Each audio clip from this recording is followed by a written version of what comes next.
The ribbon came loose with a lazy whisper, and every laugh in our living room seemed to pause the moment Hannah lifted the lid of the gift I had wrapped myself. The fireplace crackled cinnamon and coffee warmed the air, and her perfume too sweet for morning rose like a dare between us. She peeled back the tissue paper slow as if savoring attention, and then her smile faltered at the first glossy corner of a photograph peeking through. Nathan shifted in his armchair, the kind of move that looks casual to everyone except the woman who's cataloged every tell. Around us, family chatter thinned to a hush, like a theater dimming the lights, and I realized how quiet a room can get when the truth walks in, wearing a bow. Before I tell you the rest, tell me where you're listening from tonight, and if stories of quiet justice help you drift off or sit up straighter. Tap like and subscribe so you don't miss what comes next. My name is Isabella, and I turned 36 this fall. The kind of age where a woman knows the shape of her life and the seams that don't lie flat anymore.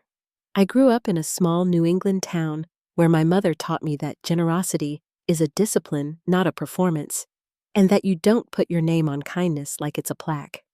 When she passed, the modest inheritance she left was meant to be a foundation tuition for Lily one day, a cushion for the storms we couldn't see yet, security a woman shouldn't have to ask for. Nathan and I met young, both hungry, both certain the world was about to say yes. He was charming in a way that made people lean in, and I was the one who remembered details, names, and what needed fixing before a meeting started. We married under white lights in a rented garden and carried our boxes into a narrow Boston brownstone like pioneers staking a claim. Nathan called it our launch pad. I ran numbers, looked at interest rates, and let him believe vision and discipline were the same thing. I turned down a posting in New York because he swore Boston was where the doors would open for him, and I believed in timing, in seasons, in the promise that for now is not forever. We built a life that photographed well Lily's drawings taped to the fridge. Sunday pancakes, the occasional dinner at a restaurant with a host who knew our name. People who visited saw harmony, and often so did I, because if you're always on time with the little things, it's easy to convince yourself the big things are fine. There were differences between us you could measure and ones you couldn't. I knew every bill date and saved receipts in tidy folders. He knew exactly where to stand in a room to be handed another drink. I came from women who clipped coupons and kept promises. He came from men who made introductions and told stories about futures they could almost touch. We made it work the way many couples do. He pushed forward, I held steady, and we called the friction ambition. When Lily was born, the house learned a new sound, soft breathing in the midnight hours, and the sacrifice felt like purpose. I told myself that putting my career in second place for a while was a trade, not a loss, and I made peace with the quiet pride of making everything run on time. But harmony has a weight limit, and sometimes it's the smallest shift that tells you the cables are strained. It wasn't a fight or a dramatic scene, at least not at first. It was a whiff of unfamiliar fragrance lingering on a shirt that wasn't supposed to be worn to client dinners, and a laugh that arrived too late when I asked who he'd been with. It was the way his phone learned to sit face down like etiquette for secrets, and the way his eyes slid past mine when I asked the kinds of questions that should have had easy answers. I told myself stress makes people strange, that pressure twists tone, that we were just tired, because love will hand you softer explanations until you're brave enough to refuse them. By December, our tree was up, and the brownstones smelled like pine and brown sugar, but the air had that thin crackle you hear just before a record skips. Nathan insisted we host, insisted we show the family how well things were going, insisted that success looks best when other people are there to witness it. I set the table, fluffed the couch pillows, and pressed a clean dress while an ache I couldn't name settled behind my ribs. He mentioned a coworker who might stop by with a gift. I said nothing and measured flour for cinnamon rolls because sometimes the right move is to let a story walk itself to the edge of the cliff. So when the doorbell rang and Hannah stepped in with glossy hair and a smile calibrated to land just shy of intimate, I was ready in a way that surprised even me. The room did what rooms do around charisma. It opened, and I watched him bask, and I watched her orbit, and I realized how steady my hands had become. I poured coffee past plates and tucked Lily's hair behind her ear, while the morning arranged itself into a scene I couldn't unsee. And as I reached beneath the tree for a small box, I had wrapped myself tied with a ribbon that would loosen with the gentlest pull. I felt the hush move through me like a tide turning. I placed the gift in Hannah's lap and smiled the way a hostess does when she hopes a guest enjoys the surprise, and for a heartbeat even I could almost believe I'd chosen peace. Then the paper tore, the lid lifted, and the first edge of what waited inside caught the firelight just enough to make her blink. She looked up at Nathan as if a cue had gone missing, and he laughed one beat too loud, one beat too late. Outside, the snow kept falling quiet and relentless, and inside, I understood that this was the last moment before the music changed. The paper had barely left Hannah's hands when my mind pulled me backward years before the tree and the firelight to a time when the warning signs were already flickering. We had met in our 20s, both determined to prove ourselves, both eager to build something bigger than our modest beginnings. He was magnetic in a way that turned heads at parties, and I was practical in a way that kept the bills paid and the future mapped out in neat columns. At first, it felt like a balance, his charm opening doors, my steadiness keeping them from slamming shut. I wanted to believe that was partnership, not foreshadowing. In those early days, I told myself small sacrifices were stepping stones. I gave up a posting in New York because Nathan insisted Boston was where the real chances waited for him. Just for now, he promised, squeezing my hand, swearing that once his career found its legs, we would circle back to mine. I wanted so badly to believe that love meant patience, that timing was everything, and that trust could fill in the gaps between my opportunities and his. When my mother passed, I inherited enough to give us security, the kind she had never known growing up. I thought I was placing it in safe hands when I agreed to let Nathan invest it wisely. That decision became the house, his car, and the seed money for ventures he controlled. While my name slowly disappeared from the story of how we got there. When Lily arrived, life was supposed to knit itself into something lasting. She was a soft miracle, tiny fists, clenching my finger eyes, searching for anchors. I poured myself into caring for her, believing Nathan's long nights at the office were proof of his commitment to providing for us. I stayed up reheating plates gone cold, folding laundry at midnight, and listening to his muffled voice on the phone in the next room. Each time I smelled liquor or perfume I hadn't poured or sprayed, I smoothed over the jagged edge with explanations, stress client dinners, the cost of ambition. I repeated what other women told me, that marriage was hard, that sometimes the reward came after long seasons of endurance. But deep down, the ground beneath me was already shifting. The cracks were small but steady. He angled his phone away when texts came in. He grew sharp when I asked about meetings that ended well past midnight. There was always another reason, another story polished just enough to pass. I told myself it was my fault for prying, that good wives didn't nag, that loyalty meant choosing silence when words could wound. I practiced smiling for photos, nodding at parties, and speaking with warmth that didn't match the weight in my chest. But you can't smile forever when you're starving for the truth. The moment denial broke wasn't about me at all. It was about Lily. She slipped into my bed one night while Nathan was working late again, her hair smelling faintly of crayons and soap, her voice no louder than a secret. "Mommy, why does Daddy hug that lady at his office?"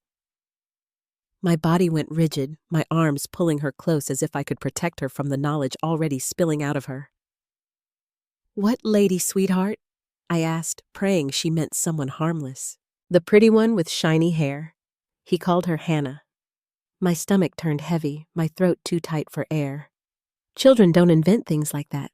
They see what's in front of them while adults scramble to invent softer versions.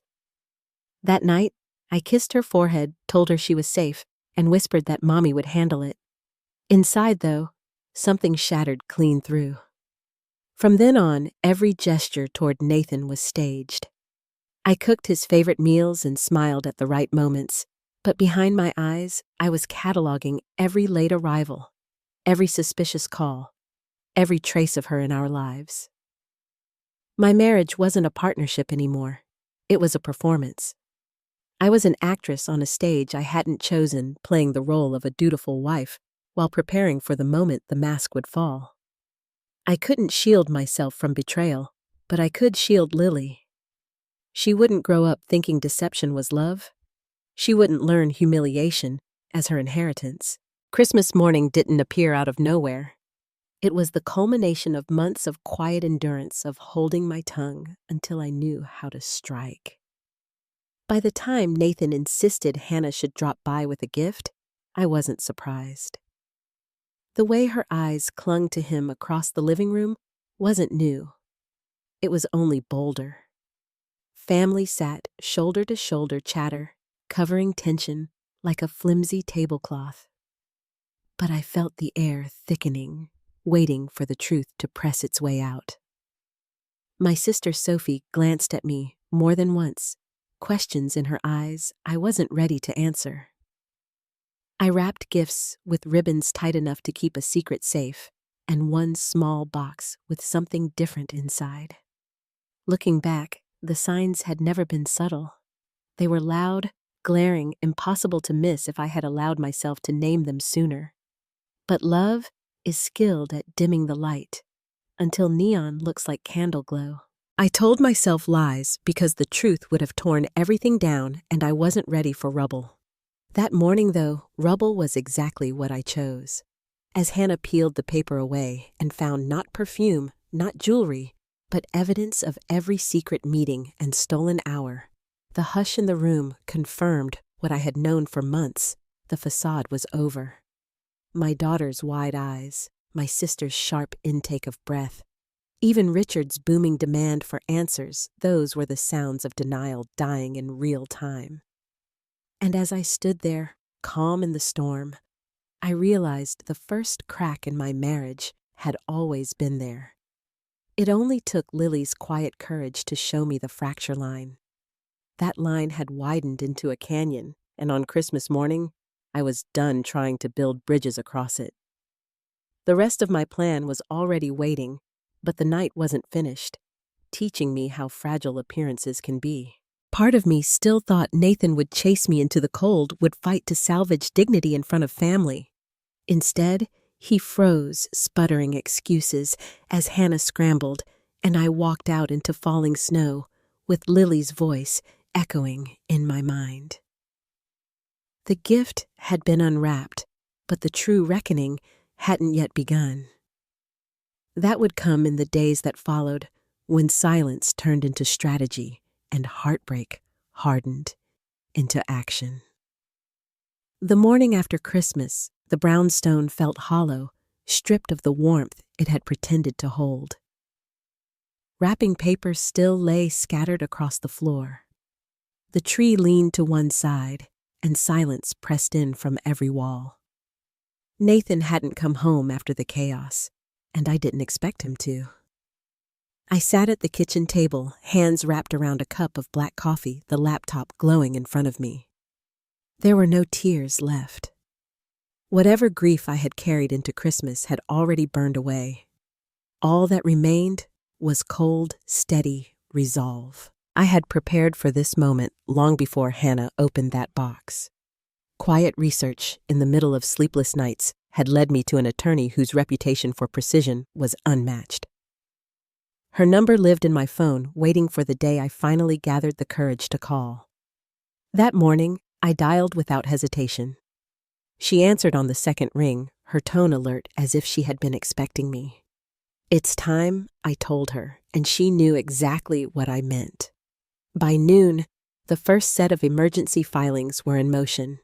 The practical steps came quickly. I logged into the bank accounts Nathan believed he controlled and began moving every dollar I could into an account he didn't know existed. Each transfer felt like reclaiming a piece of myself, undoing years of blind trust that had chained me to his ambitions. The numbers shifted from one screen to another, and with each click, I breathed easier. By the time I closed the laptop, his access was frozen. For the first time in years, the money my mother had left me was beyond his reach. Next came the physical work. I pulled boxes from the basement and began packing what mattered: Lily's clothes, her favorite books, the framed photo of my mother that had always sat on the mantel. I wasn't interested in fighting over furniture or dishes.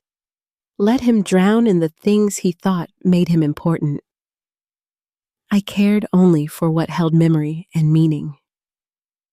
As I taped the first box shut, I heard Lily's small voice behind me. She stood in the doorway, hair tangled from sleep, clutching the hem of her pajamas. "Mom, what are you doing?" she asked softly. I crouched to her level, cupping her cheeks in my hands. "We're going to stay with Aunt Sophie for a while, sweetheart. Just you and me." Her eyes widened. "What about Daddy?" I kissed her forehead, steadying my voice. "Daddy has some things he needs to figure out. But you and we're going to be just fine." She nodded, trusting me completely. And that trust gave me strength I didn't know I still had. By late afternoon, the house looked less like a home and more like a stage after the show had ended. Boxes lined the hallway, ready to be carried out. That was when the door opened and Nathan finally stumbled inside. His eyes were bloodshot, his suit wrinkled, and the smell of whiskey clung to him like a second skin. He froze when he saw the stacks of boxes. "What the hell is this?" he barked, his voice jagged with disbelief. I didn't flinch. "It's called consequences," I said evenly. His laugh came bitter and broken. "You think you can just walk away? This house, these accounts, everything we built, it's mine too." I stood tall, my voice steady. "Correction. It was mine first.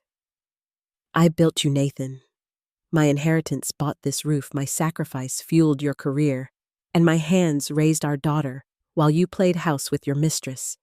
And now I'm taking it back." He slammed his fist on the counter, rattling the coffee mugs. "You can't do this. You can't just erase me." I walked past him, calm, deliberate. "Watch me." He lunged for his phone, swiping furiously as he tried to log into our accounts. I watched his face go pale as error messages flashed back at him one after another. "What did you do?" His voice cracked a tone I had never heard from him before. I turned at the doorway, coat already in my hand. "I took back what's mine. You thought I'd fall apart, cry in a corner while you played family with her. But I'm not the woman you married anymore." At that moment, Lily appeared beside me with her backpack slung over one shoulder. I reached for her hand. Nathan's jaw tightened as his eyes flicked between us. "You're poisoning her against me." I shook my head. "You did that all by yourself." With that, I opened the door and stepped into the cold December air. The wind cut sharp against my skin, but it felt like freedom. Lily and I walked down the steps together, leaving Nathan standing in the ruins of his control. He shouted my name, desperate, but I didn't turn back. Not once. The decision was already made, and there was no undoing it. From that moment forward, I wasn't a victim anymore. I was the architect of his unraveling, and this was only the beginning. The days that followed moved quickly. By morning, word had spread among the circles Nathan had once ruled so confidently. Mrs. Clean, a family acquaintance, mentioned seeing him at the country club when his card was declined at lunch. She described the way he flushed red as the cashier asked for another form of payment, how whispers followed him out the door. Embarrassment traveled fast in Boston, and for a man who lived on reputation, it was a wound that bled deeper than money. At first, he tried to push back. He called the bank, cursed at customer service, demanded explanations, But the holds were in place, the accounts locked, and the trail I had left was precise enough that even his lawyer couldn't untangle it without exposing his finances to scrutiny. While he scrambled, Hannah felt the first sting of exposure herself. A set of photographs and receipts made their way into the right hands, and by Monday her desk at work was cleared. She left the office with a cardboard box, while her coworkers stared at the floor, unwilling to meet her eyes. By the end of that week, Nathan's allies were retreating. Acquaintances who once welcomed him to dinner suddenly stopped returning his calls. Even his younger brother, who had once co-signed loans to help cover embarrassing debts, sent him a carefully worded email filled with phrases like, "Protect the brand," and "minimize damage." It was the kind of language that meant one thing: distance. The family name mattered more than loyalty to a disgraced son. For me, the changes were quieter, but sharper. Parents at Lily's school, who used to invite us to playdates, began asking for reassignment. Invitations that once came weekly no longer appeared. Our world contracted in ways that could have felt lonely, but instead, they reminded me that isolation is better than false company. I chose silence over lies, and in that silence, I found clarity. At night, I would tuck Lily into bed, her small arms wrapping around me, her voice whispering, "Are we safe now, Mommy?" I brushed her hair back and kissed her forehead, promising her we were. The truth was finally out, and once exposed, there was no hiding. Nathan's empire had been built on my inheritance and my trust, and now both were beyond his reach. He thought betrayal would leave me broken, but he underestimated the strength of a woman who has nothing left to lose. Part 3 of my story was not about rage. It was about control, about finding steady ground in the middle of chaos, and choosing piece by piece to dismantle the life Nathan had built on lies. The breaking point was still ahead, but by then, I knew I was ready. And as I lay awake some nights, listening to the quiet hum of the city through Sophie's guest room window, I realized the most dangerous part of revenge wasn't the anger. It was the patience. When I look back on those first weeks after Christmas, I realized that the hardest part wasn't anger. It was the silence that followed after the storm. Nathan tried to reach me, calls that went unanswered, messages that shifted from defiance to pleading, but I had already stepped into a different season of my life. My lawyer guided me through each step paperwork, stacking in neat piles that told the truth of where our money had gone and how it had been used. Every page I signed felt like a brick removed from the wall Nathan thought would keep me bound to him forever. For the first time in years, I wasn't afraid of what came next. Nathan, on the other hand, couldn't help himself. His first attempt at saving face came through a staged photograph. It was Lily who showed me holding my phone out with confusion. Nathan had posted a smiling picture of the two of them at an ice cream shop captioned with words that painted him as the devoted father standing strong against lies. The comments poured in, some sympathetic but most sharp and merciless. Old receipts I had quietly passed into the right hands resurfaced beneath his posts, time-stamped hotel bills and photos no one could ignore. The internet didn't care about his narrative. They cared about the truth, and the truth was already in circulation. When he realized the photo hadn't saved him, Nathan tried again with words. He sat down for a local television interview, wearing the last expensive suit that hadn't been pawned or repossessed, leaning forward as if sincerity could be rehearsed. His voice trembled in just the right places as he spoke about family and forgiveness, about being a man who had made mistakes but never stopped being a provider. For a moment, even I felt that old reflex tug at me, the one that used to smooth over every lie he told. But then, the counterweight arrived. Emails and text messages leaked into public forums side by side with his carefully chosen words. Business trips that were really hotel escapes, company dinners that were personal indulgences. His sincerity collapsed under the weight of his own handwriting. Hannah's downfall came quickly after. She deleted her accounts, scrubbed photos, and retreated from public view, but the damage was already done. A video of her storming out of her office carrying an HR box surfaced, and strangers added captions sharp enough to cut. She had once walked into my living room with a silk blouse and too much perfume, but now she couldn't walk into her own workplace without whispers. By spring, she had vanished from Boston altogether, leaving no trace except for the wreckage she helped create. I didn't need to fight loudly. All I did was remain steady while the truth unraveled Nathan's every attempt to hold control. When the clip of my confrontation at Delaney's restaurant surfaced online, I understood how quickly reputation shifts in a city like ours. Diners had recorded it, whispers spreading before the video even finished uploading. The line I had chosen, that you can't build a kingdom on stolen bricks, spread far beyond the walls of that restaurant. People repeated it in offices and living rooms, in comments beneath news articles. Nathan wasn't just a man caught in an affair. He was a punchline. But humiliation was only one layer of the consequence. The legal process was waiting like a patient fire, burning slow and steady. My lawyer had already prepared the filings, and I came armed with every document she needed: inheritance records, account statements, receipts that mapped every misused dollar. Nathan strutted into court trying to paint me as unstable, but the evidence was too heavy for spin. The judge asked for disclosures, and each file showed how my inheritance had been siphoned into his ventures. His face drained of color as truth replaced performance.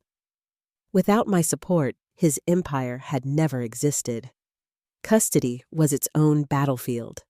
Nathan tried to argue that he had been a devoted father, that the photo with Lily proved his role. But the records told another story. School events he missed nights away on supposed business trips, hours billed to clients that were spent elsewhere. Lily's gentle testimony, guided with care, carried more weight than anything else. She spoke softly about waiting for him, about seeing him embrace Hannah in plain sight at his office. She wasn't angry. She was honest, and her honesty pierced through every excuse. The ruling was swift: full custody to me, supervised visits for him. That moment was not victory. It was protection. Even as I walked out of the courtroom, I reminded myself that the legal dismantling was only beginning. The house Nathan had called his symbol of success went on the market. I reminded the court, whose money had paid the down payment, whose sacrifice had bought stability. The proceeds were wired directly into my account, shielded by law beyond his reach.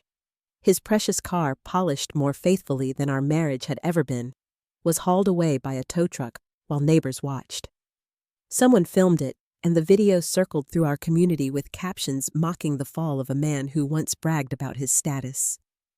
At work, his colleagues distanced themselves one by one. Investigations into misused company funds grew louder, board members slipping into quiet meetings without him. Contracts froze, investors pulled out, and the once glossy facade of Nathan as a rising executive dissolved into debt and disgrace. Even his own father delivered the harshest cut. Richard Lancaster had tolerated arrogance for years, but public shame was unforgivable. He summoned Nathan to the family estate, and with words that spread quickly through whispered channels told him he was no longer his son. The Lancaster name would not carry his stain. I didn't need to witness the exact moment those words were spoken. It was enough to know that Nathan had finally been confronted by the man whose approval he had chased all his life. Even stripped of money and influence, he still had his pride, and now even that had been severed. By spring, Hannah was gone, Richard had turned his back, and Nathan was left clinging to fragments of a life he couldn't rebuild. For me, life was shifting towards something steadier. Lily and I moved into a small apartment filled with light. It wasn't a brownstone or a mansion, but it was ours, free of ghosts and free of pretense. She decorated her room with fairy lights and posters, her laughter filling the walls in a way that reminded me what peace felt like. I poured myself into work, my clients recognizing the composure I had held through public scandal.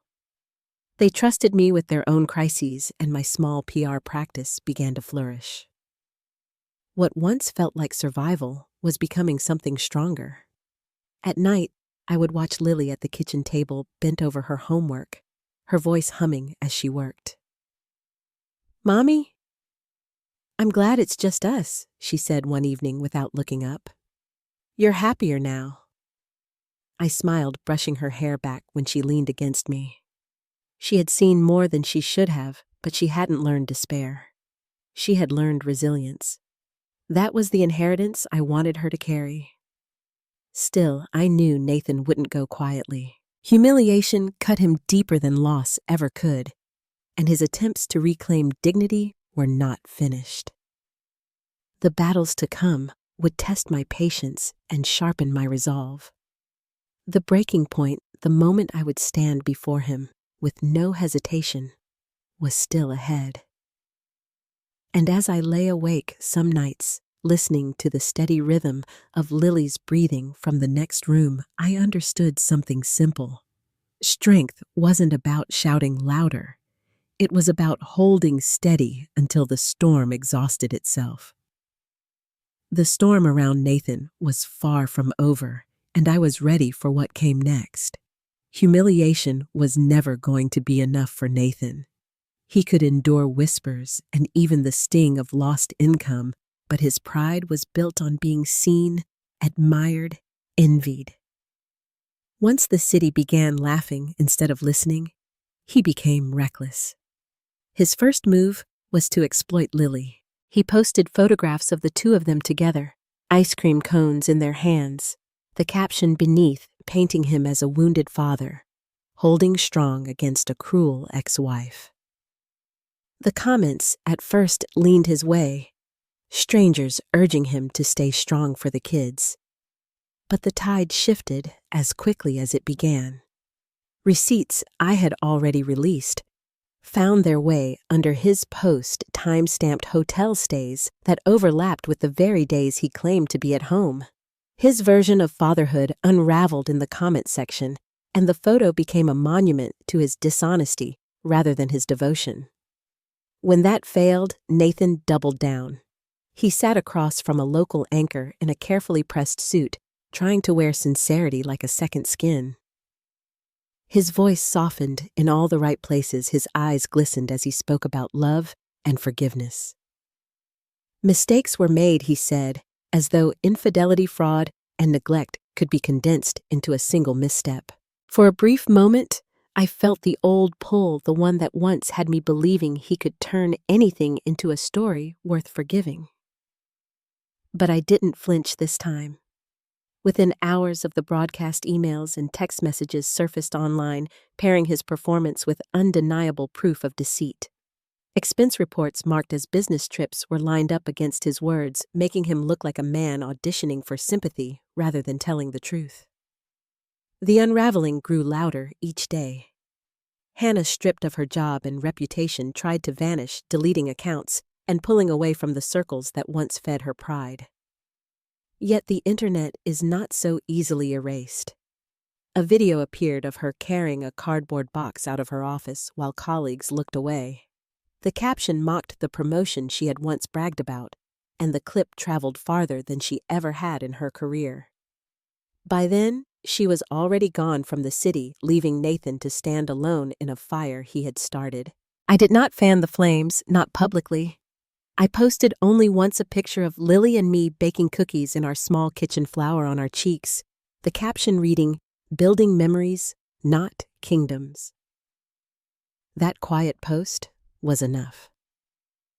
The comments poured in with words of support, drawing the contrast I wanted, his desperation against my steady calm. I didn't need to argue with him online. I simply had to let the truth do the work. Still, Nathan could not resist. Each attempt he made to repair his reputation only added weight to his collapse. His name began trending on business networks not for his deals, but for his downfall. Articles dissected how not to manage personal image, using him as a warning. In our own neighborhood, people spoke of him with a mixture of pity and disdain. Where he once commanded respect, he now invited avoidance. He had become a man to distance yourself from a liability rather than an asset. For me, the most powerful part of this stage wasn't the spectacle. It was the clarity that followed once the noise settled. I watched my daughter's courage grow each day. She asked difficult questions, faced whispers at school, and still carried herself with grace beyond her years. One afternoon, she looked up from her homework and asked, "Mom, are we safe now?" I could finally answer with certainty that we were. Safety didn't come from silence anymore. It came from the truth being undeniable. But Nathan's refusal to accept defeat pushed him into more dangerous ground. He wasn't only losing control of his image, he was losing the ability to distinguish between fighting for family and fighting for pride.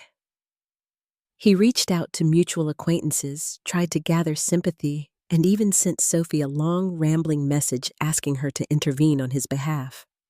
She didn't bother responding. She forwarded it to me, and I read his words with the detached calm of someone who no longer had anything left to fear from him. His attempts were becoming the desperate flails of a man drowning in the very waters he once thought he commanded.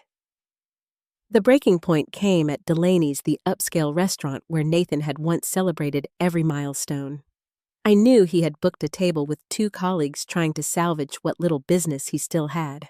I also knew Hannah would be there, still clinging to the fantasy that she belonged in his world. I didn't arrive by chance. I arrived by design. Sophie at my side, both of us dressed with quiet confidence. When the maitre d' led us to his table, his face drained of color. Hannah shrank into her chair, her glass trembling in her hand. I stood tall, my voice steady as I reminded him, and everyone listening, that his empire had been built on my inheritance, my sacrifices, my silence. "You can't build a kingdom on stolen bricks." I said the words, carrying farther than I intended. Heads turned, whispers spread, and Nathan's colleagues sat frozen, calculating the damage in real time. That moment was not rage. It was liberation.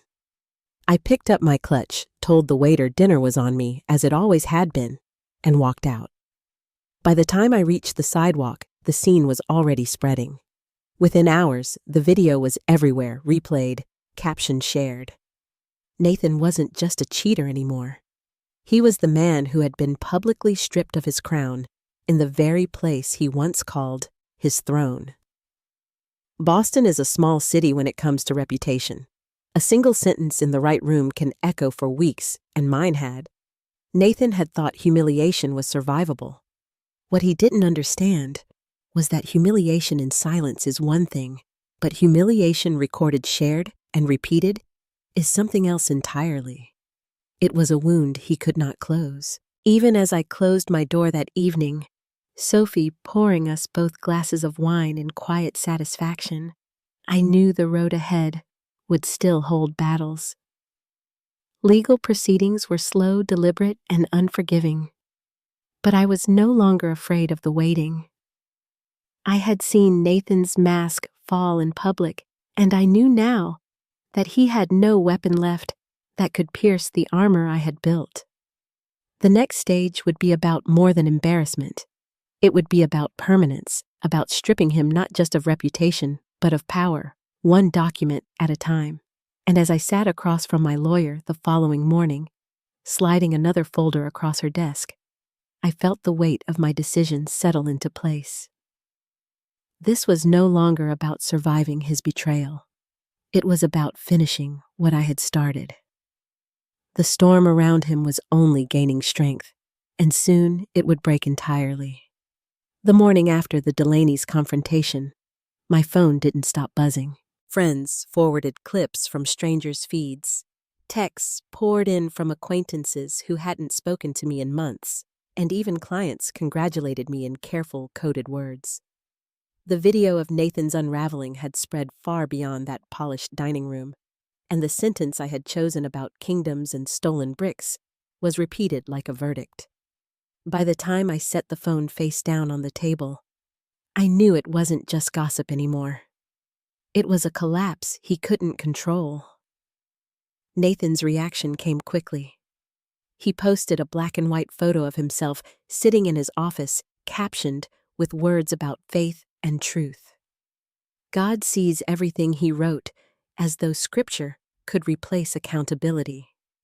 The replies were merciless.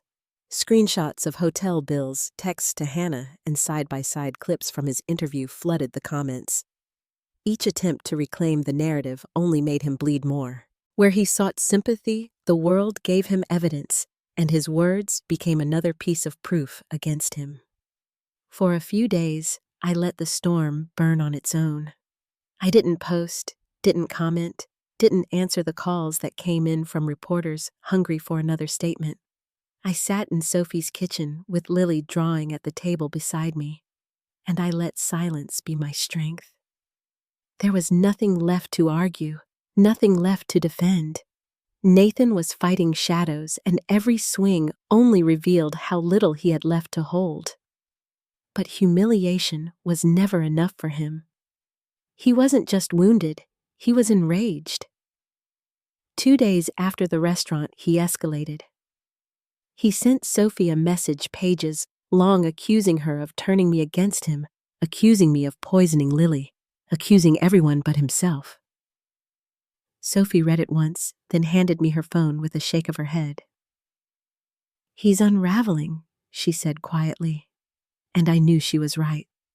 His words no longer carried the rhythm of control. They carried the panic of a man who had lost it all. The breaking point came one Friday evening when my phone lit up with 6 voicemails in the span of an hour. I listened to them later sitting in my parked car after a client meeting.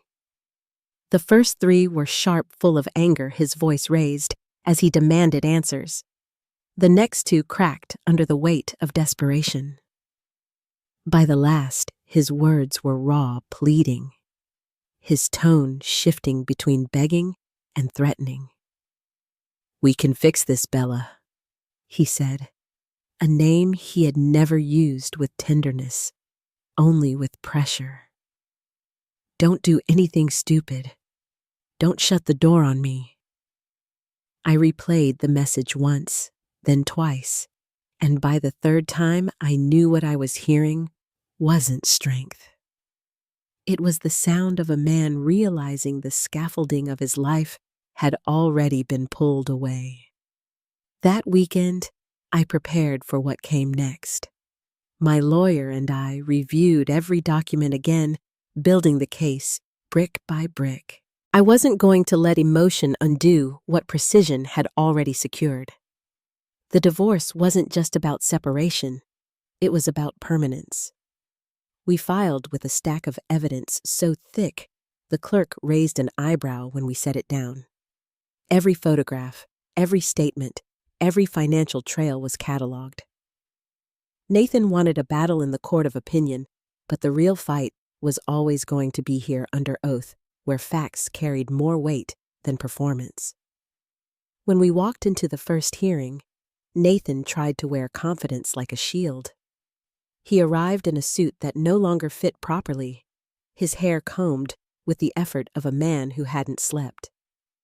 Hannah trailed behind him, paler than I remembered her steps, uncertain, as though she already knew the role she had been cast in was ending. His lawyer tried to paint me as unstable, a scorned wife grasping for revenge, but the judge wasn't swayed.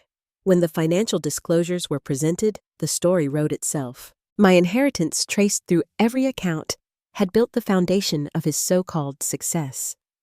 Without it, there was nothing. His lawyer sputtered about joint contributions, but the judge's patience wore thin. "Joint contributions do not include misuse of funds for extramarital affairs," my attorney stated calmly, and the chuckle that rippled through the courtroom cut deeper than any insult. Custody followed. Nathan claimed he was a devoted father, but the records didn't agree. School logs, travel receipts, and Lily's own gentle testimony painted a different picture.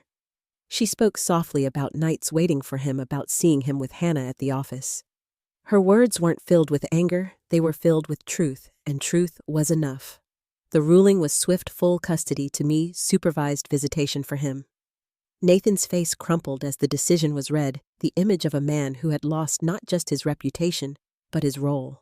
It was the first time I almost pitied him, but pity is a luxury I had learned to live without. By spring, the legal dismantling moved into its final stages.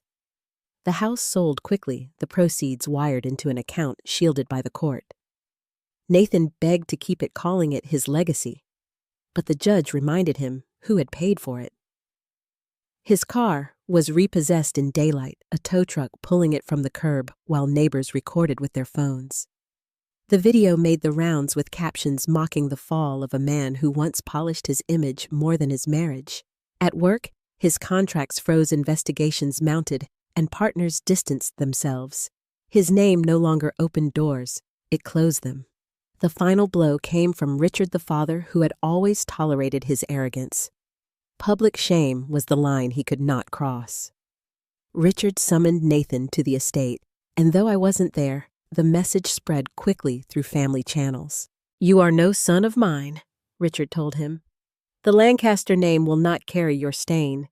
Cut off from money, reputation, and even blood, Nathan was left standing in the ruins of a kingdom that had never belonged to him in the first place. For me, life was finally settling into something steady. Lily and I decorated our new apartment, stringing fairy lights across her bedroom wall while she hummed to herself. The air felt lighter there, the kind of air that comes when ghosts don't linger in corners. At night, I tucked her in, listening to her laughter return without the shadow of tension.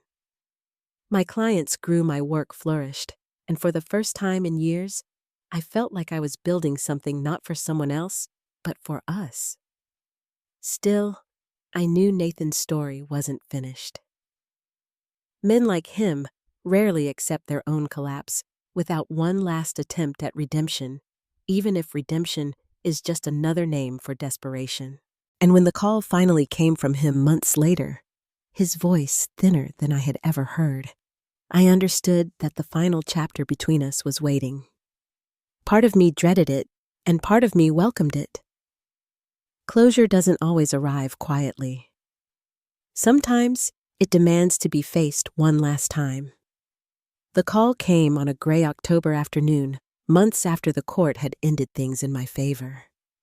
The house was already sold. My new apartment felt settled, and Lily's laughter filled the evenings again. I had almost believed Nathan had disappeared into the background of my life, but his voice on the line told me otherwise.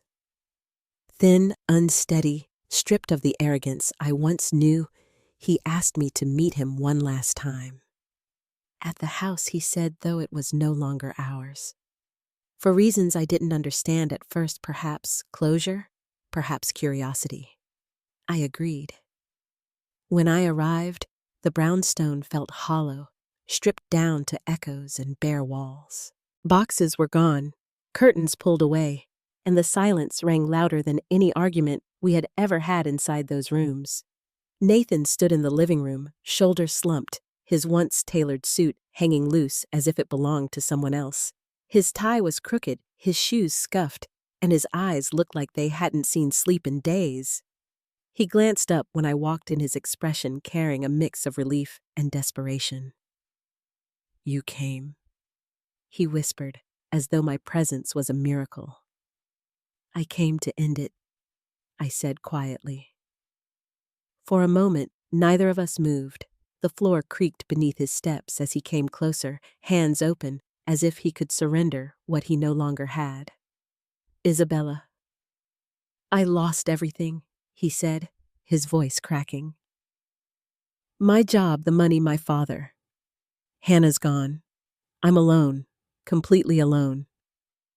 His words hung heavy in the empty room, but I didn't soften. "That's what happens when you burn down your own life," I told him. He flinched, then shook his head. "We had something real. 10 years. Doesn't that mean anything?" My chest tightened for only a heartbeat, but I refused to let him see it. 10 years of lies aren't erased by nostalgia. He ran a trembling hand through his hair, the gesture familiar, but no longer persuasive. "We can start over," he pleaded. "You, me, Lily. I'll go to therapy. I'll fix everything.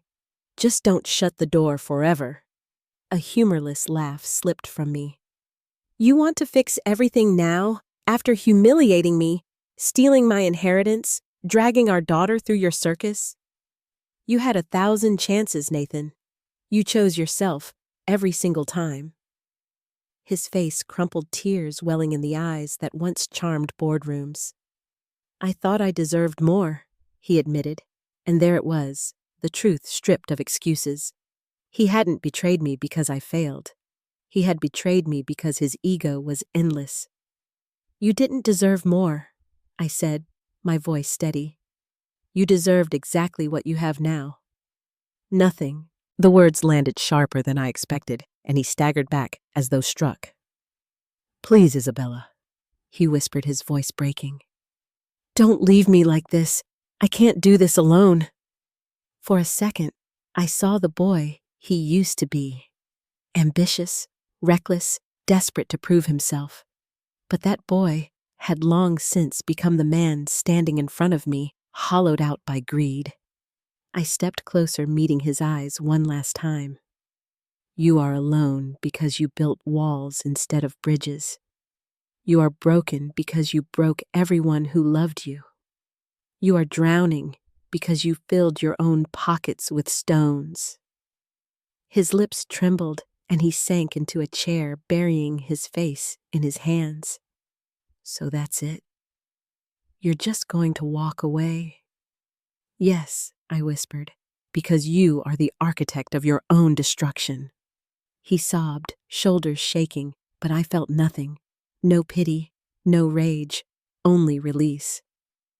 I turned toward the door, the echo of my heels, the only sound in the stripped-down house. At the threshold, I paused, looking back only once. "Goodbye, Nathan. This is the last time you'll see me standing still. From now on, I only move forward." And with that, I left. Outside, the October air pressed cold against my skin, but it felt like freedom. The city stretched ahead, alive and moving, while behind me the brownstone shrank into nothing more than a chapter already closed. Nathan's pleading voice still echoed faintly in my ears, but I didn't carry it with me. Each step down the stone steps felt lighter than the last.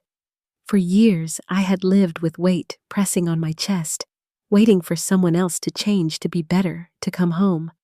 But the truth was clear now. Home wasn't a person. It was the life I chose to build. A year later, I would look back on that afternoon as the final severing. By then, I barely recognized the woman in the mirror, not because my appearance had changed, but because the heaviness was gone. Lily and I had carved out a new life together, our apartment overlooking the Charles River, bright with laughter and light. Mornings smelled like pancakes again. Evenings ended with bedtime stories instead of silence. My PR practice had grown, fueled in part by the resilience I had shown through Nathan's collapse. Clients came to me not just for strategy, but because they trusted a woman who had weathered the storm and stood steady. But the greatest change wasn't in my work. It was in Lily. Her laughter came freely now, her questions sharper, her sense of safety restored. One evening, as she spread her homework across the kitchen table, she looked up and said, "Mommy, I'm glad it's just us. You're happier now." Her words struck deeper than any legal ruling or financial win. She had seen the worst of it more than a child should ever see, and yet she carried not despair, but strength. That was the inheritance I wanted her to carry. The knowledge that betrayal doesn't define you, and dignity can be reclaimed. Still, sometimes, whispers about Nathan reached me. That he was living in a one-bedroom apartment on the edge of the city, working odd jobs, his once tailored suits pawned away. That Hannah had long since left her name absent from any place that mattered. That his father still refused to take his calls. He had become irrelevant, a man mentioned only in passing, a warning, rather than a legacy. I never sought him out, never chased those rumors. His story was no longer mine to hold. As winter approached again, I found myself decorating a tree with lily-soft music playing in the background, the air scented with cinnamon. Exactly a year had passed since the Christmas morning that changed everything. She handed me a small box wrapped in clumsy paper, grinning wide. Inside was a bracelet she had strung herself, the letters spelling out, "Strong." "Because you are," she said, beaming.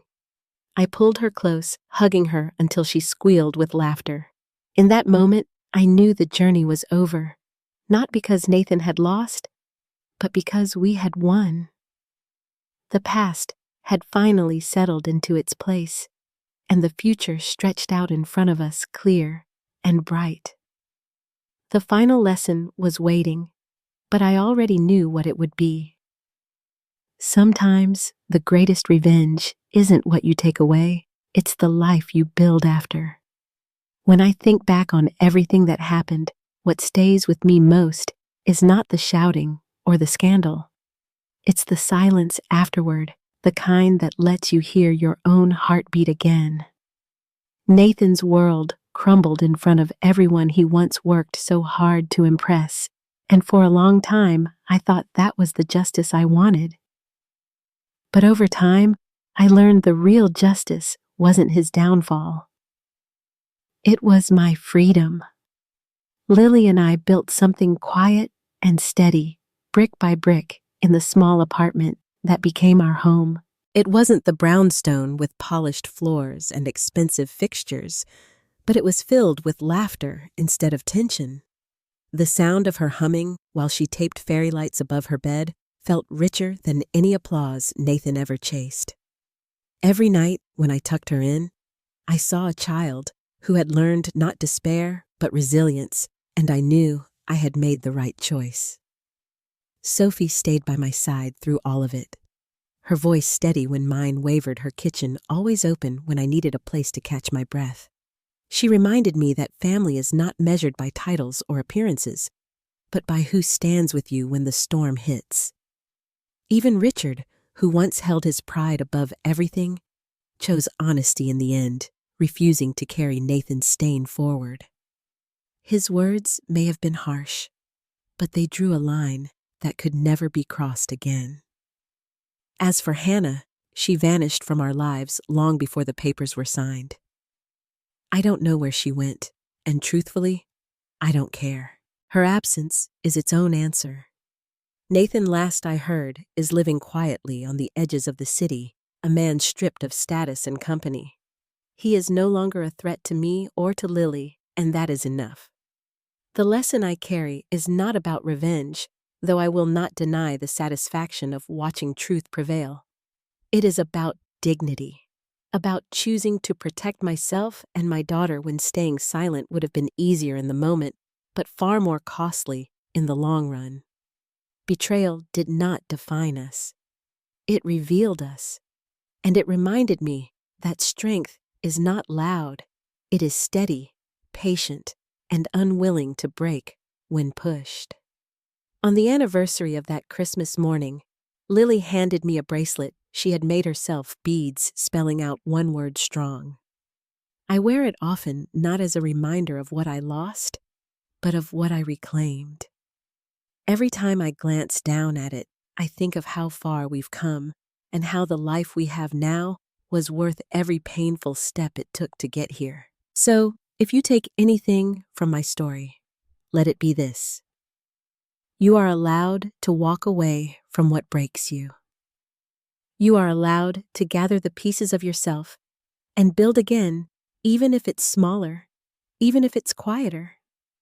Because sometimes the smallest spaces carry the greatest peace.